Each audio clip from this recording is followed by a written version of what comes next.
Megan. And we're Cooking with the Bells. So today we're going more breakfasty, and therefore we have to have coffee. Love coffee. Need coffee. Trust me, I've already had 2 cups today. So what I have going is on our little burner here, I have about a quart of water, and I've just got it to where it's steaming, it's not boiling. And I'm going to add in a 1/4 cup of ground coffee. And then now we're just going to have our heat on high, and we're going to bring that to a boil. And the rapid boil will actually incorporate the coffee. It smells great. So the important thing about coffee, this has always been called Cowboy coffee to me. You're not using a percolator, it's just all together. I'll show you how to not get grounds in your coffee here in a minute. But it's important to use very finely ground coffee. I usually use cheap generic store brands. I find they're the finest grounds because they're the offcuts of the medium ground, the coarse ground for French presses and drips and those types of things. Like the one in the tub. Yes. I think it's also important here to note it's not instant coffee. Real live coffee. Use a 1/4 cup of instant coffee. You might regret your life a little bit. So, I'm gonna take a peek. We're not boiling quite yet. One thing you want to be you don't want to walk away from this. Because if you walk away, once it starts to come to a boil, it sometimes has a tendency to foam depending on how hot or direct your heat is. And then you're going to have spilled coffee all over your stove or your camp stove or your burner, depending on where you are. Not how you want to start out your morning, basically.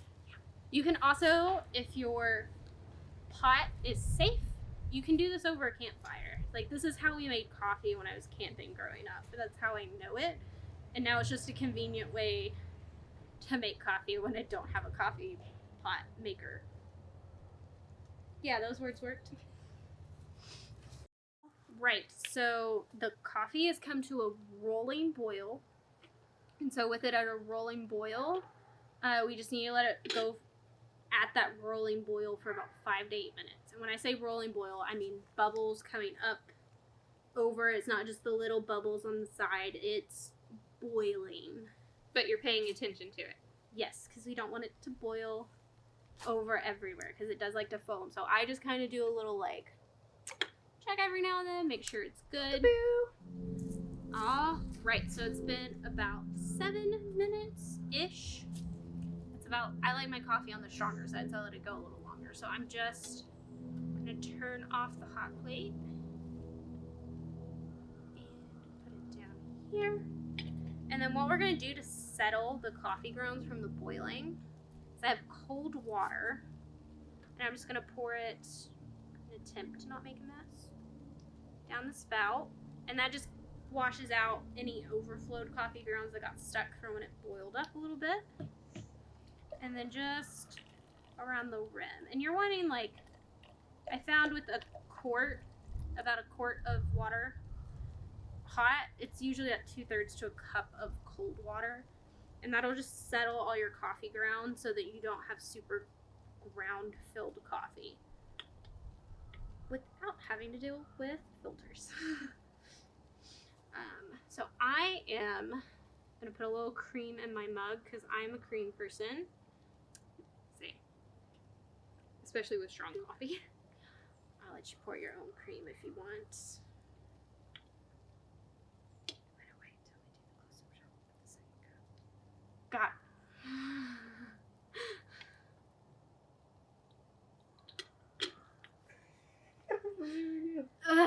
great.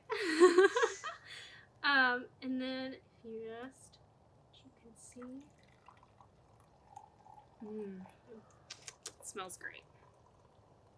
And look at that beautiful color.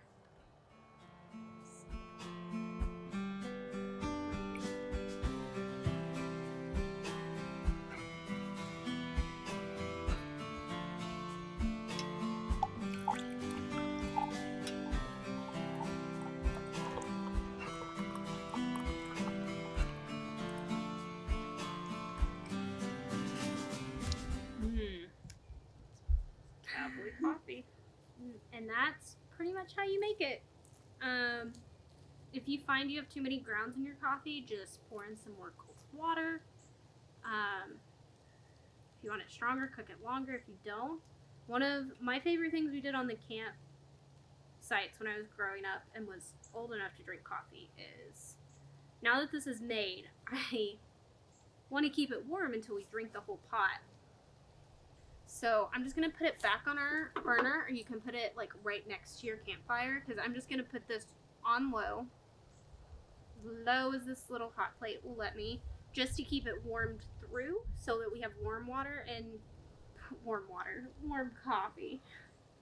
And then just if we come back to it after a while, I'll just pour a little bit more cold water into it. And that's how you'll dilute it from getting too strong and make sure your coffee grounds stay settled. Cheers.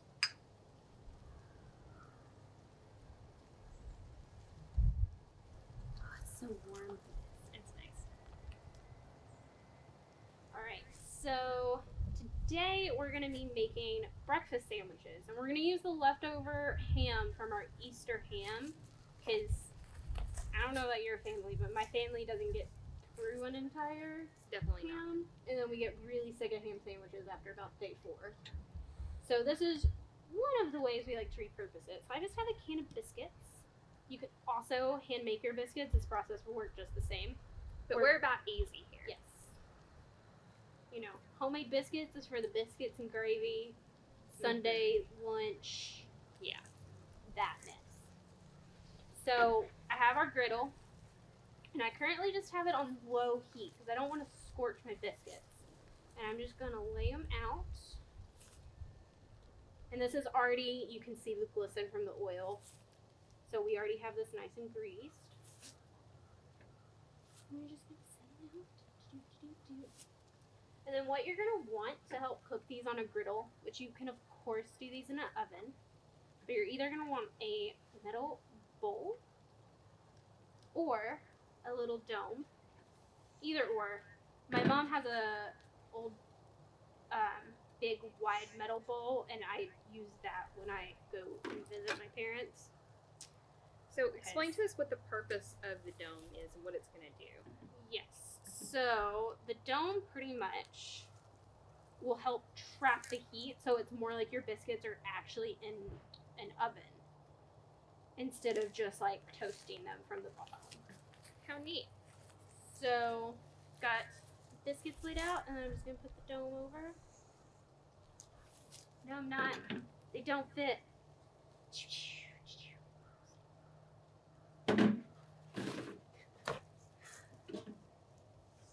Trust me, these two will still get cooked. They just can't get cooked yet. And then we're also just gonna open our squirt bottle, and this is just vegetable oil. We're not pouring the vegetable oil on top of the biscuit. No. It's just going around. Yeah, I'm just putting it in between just to help with a little sticking.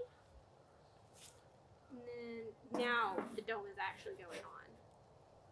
And then I'm just going to turn up the heat just a little. My heat is probably like low, slightly towards medium, not even quite medium low, because we don't want to burn the bottoms.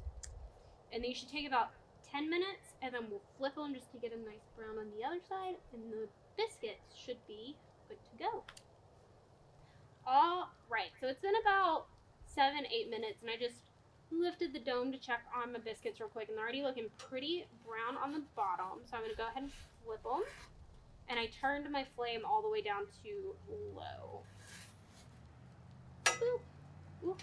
Yeah, that front one got a little too much. That's okay, though. Life happens. That's why you get the flaky biscuits just peel off the bottom. Boop. Excuse you.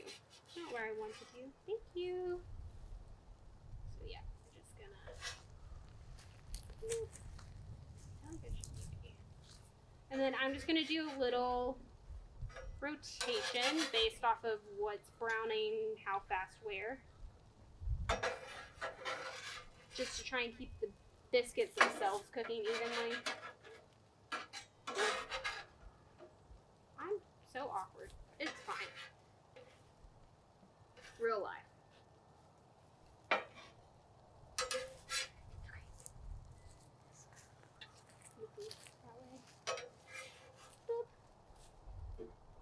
And then we'll just put the dome back on so they can keep baking. And we're gonna move on to getting our eggs ready to go. So as soon as we take the biscuits off, we can throw the eggs on. If you have a bigger, if you have a bigger griddle, you can of course put your biscuits to one side and do all of your eggs on the other side. Ours just isn't quite large enough for that, which is okay. So, just gonna whip our eggs here. We're doing 4 eggs, but you can do as many eggs as you need for your family. I know some of my extended family really likes 2 scrambled eggs on their little biscuits. Since we also are going to be putting the leftover ham on them, I personally prefer closer to 1 egg. Otherwise, it's just too much for me personally, so it's all to personal preference. Kate, would you mind sprinkling some pepper in here and a little cream? Absolutely. You can season these eggs however you want. And, I mean, the great thing about that is you can add in even some, like, Italian seasoning or a little Cajun seasoning or really just whatever seasoning your family prefers. But today we're just going to keep it simple with some pepper and cream.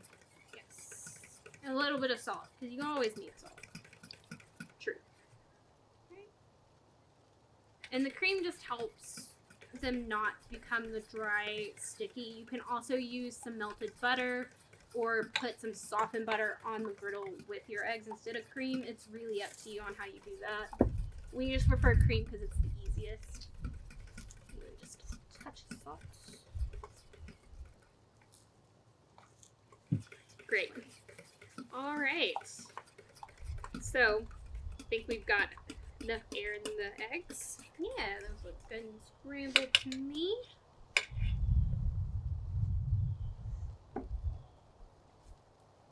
So we're just gonna wait till our biscuits are done, and then you'll meet us over there. All right, so our biscuit should be just about done. That there. And keep in mind when you lift off the dome, you're gonna have some condensation that's gonna be pretty warm. So careful. That is completely normal.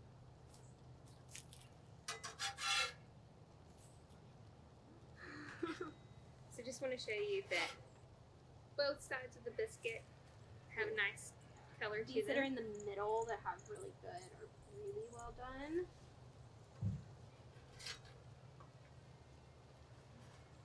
Look at that color on this one. It's perfect.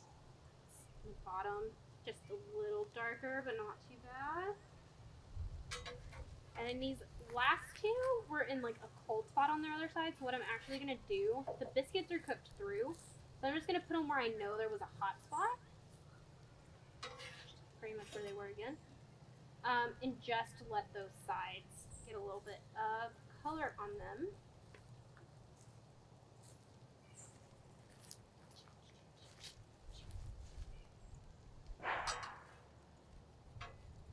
I'm impatient. And like Kate was saying, if you have one that got a little bit too dark, if you use flaky biscuits, just remove the top. And it's And then done. it's perfect. And that's just learning the hot spots on your griddle. So I had those biscuits right on the flame instead of away from where the direct heat source is coming from on the griddle. Alright, those should have a good color on the other side now. Boop. Beautiful. And Perfect. I really do try. The next will be, We have our eggs. and we have all nice and scrambled. So, we're just gonna pour them on in here. Kind of keeping them all together for the most part. We don't want it to run into our grease trap. You can also, if you want to buy those egg molds, you can totally buy those egg molds so they're little uniform shapes, or even just to keep them from running. that is something you can do. We just haven't done that yet because they're also, the really good ones are a little expensive, and we haven't had much luck with cookie cutters on the griddle. Right. So you can kind of build a wall with your eggs here anyway, and just pour on a little towards the front, and they'll stay, and you're not fighting like you are when you first put them on.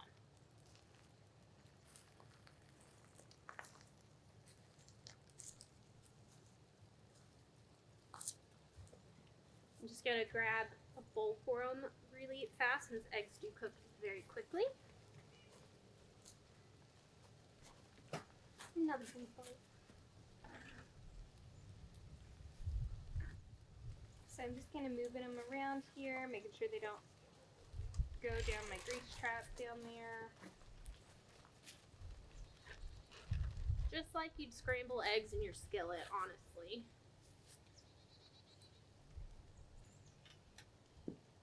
And I'm just going to scrape and get the last bits there. It smells so good.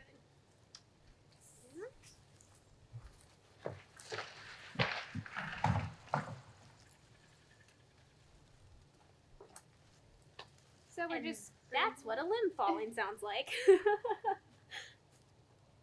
Alright, so I'm just scrambling, getting the last bits that I just poured on, incorporated.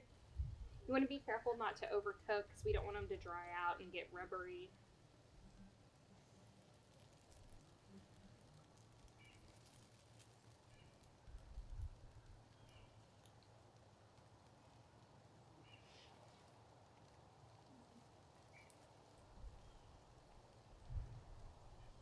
I'm making a little bit of a mess here, but life's a mess.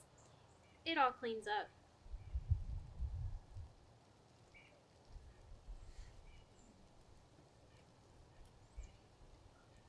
And one of the best tools that we found for scraping the stuck on things off your griddle is honestly getting one of these little bench scrapers. Yes. They're very handy because you can just get a good angle and just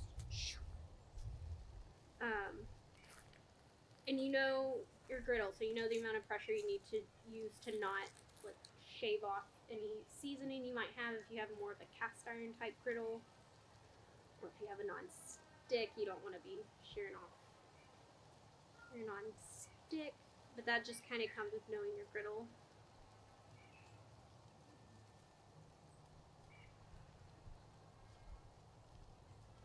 And it really depends on if you have like a tabletop griddle or, you know, one that's already on a table on wheels because of how they're going to sit and like if your floor is level and that kind of thing. So you're going to have various hot spots and cool spots just because of how level it is. Yeah. So we're almost done with these eggs here. So ready. And then I just have our leftover ham. We took it off of the bone and just have it in the nice little pieces since we used spiral ham. And I'm just going to kind of reach across. And this is, we know this is already cooked, so this is just to warm these through while the eggs get their last little bit going. And of course, you can swap out the ham for bacon or sausage, you know, just personal preference. But if you have that Thanksgiving or Easter ham or anything that you need to use up, turkey, very true. And it's a nice change from the traditional sausage or bacon biscuit anyway. A little special. Alright, so I don't want to overcook my eggs, and I think they're about ready to go. So just gonna use my spatulas here and scoop them on up. I'm going to come in nice and close to minimize our risk of spillage. Because as you've probably learned, we're klutzes.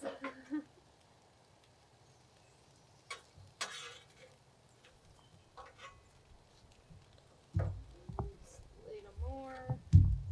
I think that'll do it. So now we're just waiting to get our ham nice and heated up. It's not going to take very long.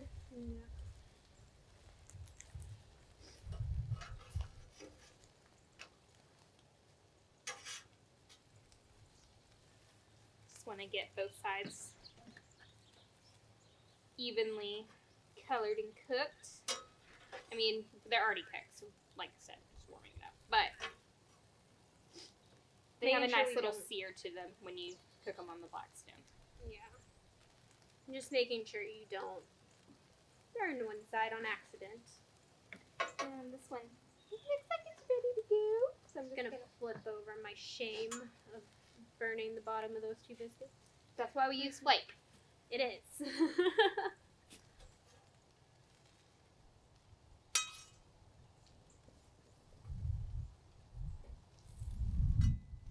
These are all ready to go ahead and come off.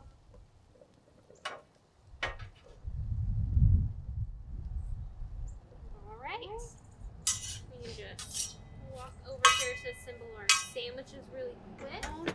Right. So the way I typically like to assemble these is I'm going to take a biscuit and I just split them pretty much in half. Another great thing you can do with these is you can use English muffins instead of biscuits, and those can be even quicker than using biscuits. And then I'm just going to take a little bit of egg, make a mess like I always do. I'm sure y'all are going to start seeing a pattern about the messes. Real life.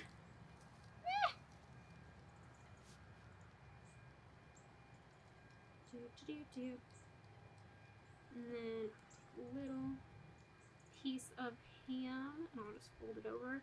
And you can also put cheese on this, which will be really, really good. Yeah. I am sure you have noticed that some supermarket shelves have been a little bare, so we just haven't been able to find any cheese lately. And it also helps hold the egg on. Yes. A little melty cheese. And then you have your cute little biscuit. I'm going to make a second one. And while I'm making this one reason I really like this recipe is if you batch make your biscuits, have a ton of leftover ham, and you just want to get done with it, is after you make your little sandwiches, you can wrap them up in parchment or tin foil and freeze them, and then in the mornings you can just pop them in the microwave. If you wrapped them in tin foil, please take them out of the tin foil first. And then heat them up, and you have your own freezer breakfast sandwiches, and you used leftovers and you didn't have to pay the price for them, so it can save a lot of money if you want. And super convenient for those busy mornings when you're headed to work or school. Oversleeping is my worst enemy. I overslept this morning, actually. You can ask my family. I run late all the time. Alright. So now I'm just going to give these a quick little taste test to let you know if we actually pulled this off like we think we did.